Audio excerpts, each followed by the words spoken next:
I'm chilling, I'm thinking, I'm realizing the quickest way for humanity to be evolved as a species would be to need to travel outer space as a whole human species. And how do you do that? You need a spaceship.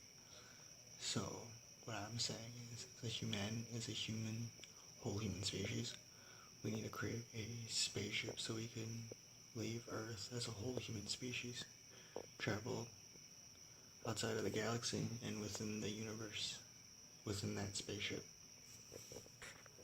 We need to create a spaceship for the whole of humanity so we could look evolved and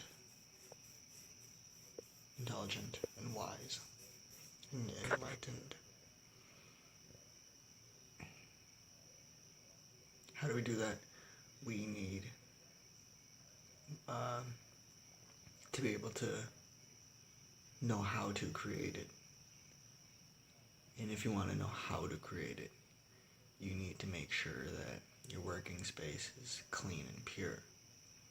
So that means we need to use better alternatives of power first and get rid of nuclear power plants and fossil fuel oils and use cleaner sources of power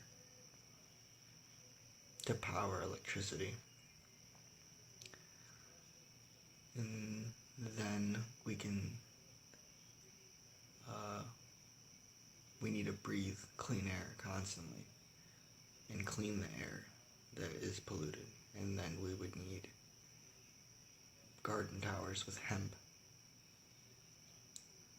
fruits and vegetables, and then we need to make sure we don't drown and flood in 100 years as a whole Earth and all the continents, and have magnetic water purification systems for the oceans and use ocean water.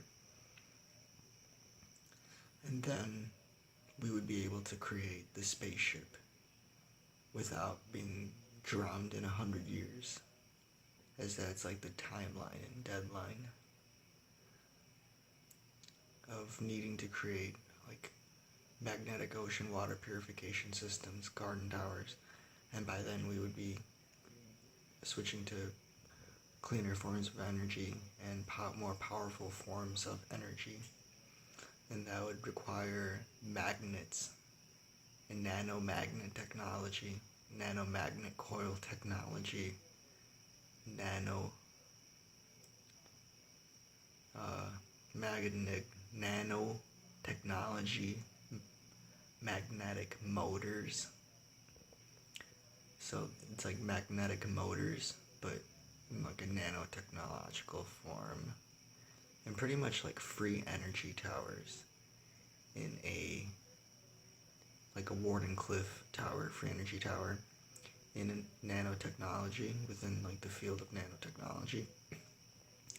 So we could try to harness universal power within a machine and have made of magnets and nanotechnology, and harness more powerful forms of power and cleaner and powerful forms of power for Earth and thus the spaceship,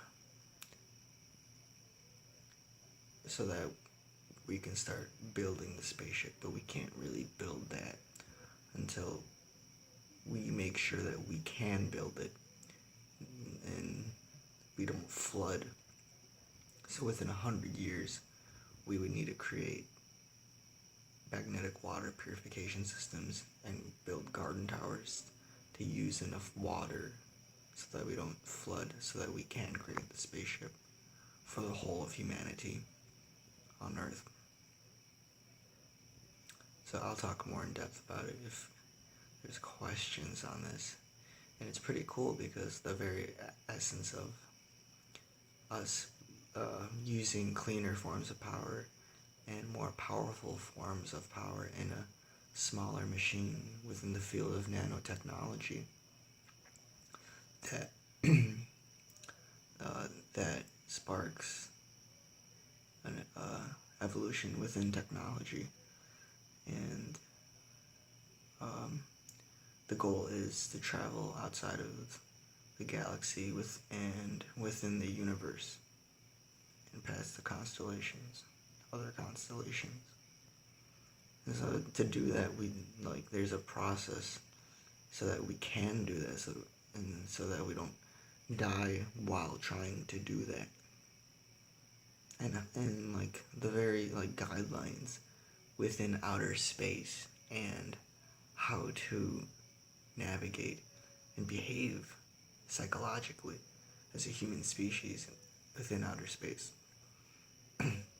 There are names that we should be going by as a whole human species within outer space. And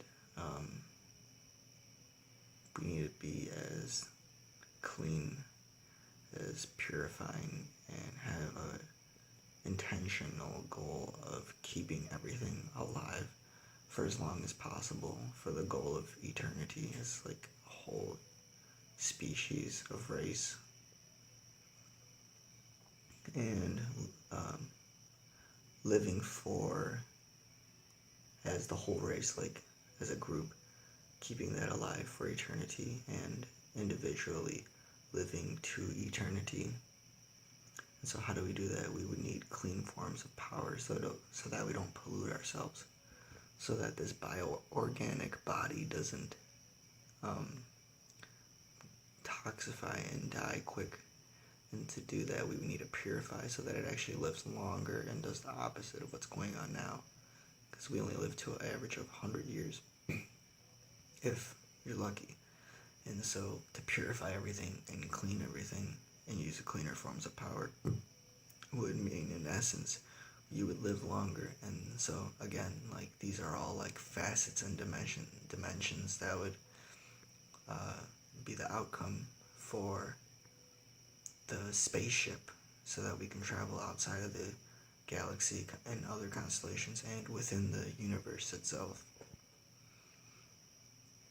So you can see like all these goals, and like the moral and like the reason is for the eternity of that species, and individually, subjectively, for that species to live for eternity. And so we do this as a goal for all species within the universe, and within outside of the galaxy, and within the universe, within the dimensions, interdimensionally. So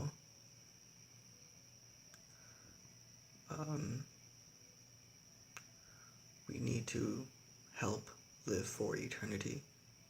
Focus on, again, living for eternity, for all races, subjectively for eternity, and as a whole race for eternity. And to do that would be to purify, clean the environment, and maintain clean forms of power sources, so that that race can live for eternity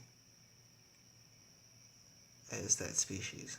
And to do that the best way, we would have to eventually in the future breed with other sentient extraterrestrials, so that we could find out the best way for that to race again to live for eternity.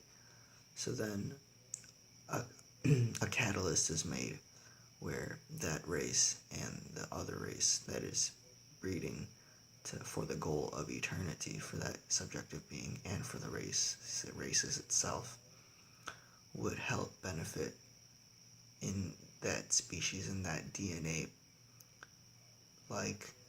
race, in that perspective of both races to live for eternity subjectively and as a race.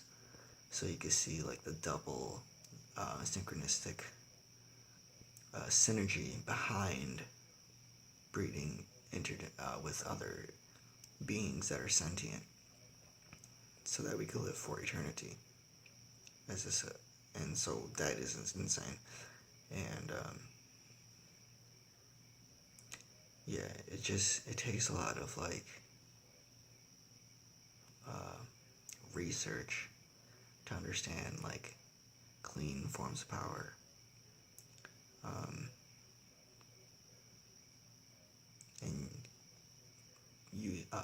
switching to cleaner forms of power and cleaning up the pollution to make way for the cleaner forms of power. So as far as Earth goes and for the human race, first thing we would need to do is switch from power plants and nuclear power plants that use radiation and fossil fuel oil for gas for transportation, and switch to like magnetic energy, solar energy, water and wind energies, something that's non-pollutive. And we would need to grow hemp to purify all the radiation, because that's what it does. And that would help to make sure that the Earth does not drown and flood within 100 years. So this is all like crucial information that I like research, and I'll just keep making vlogs about it so that if there's any questions I can answer more in depth to what I know of, because I am one of many people on Earth. I'm guessing, well, possibly few actually, because it takes a lot of like understanding and awareness to get to this degree of information. And so that means that we need to make sure that we can set this plan out properly so that this can exist, and so that we can be part of the universe, existing profoundly and supportively and towards infinity.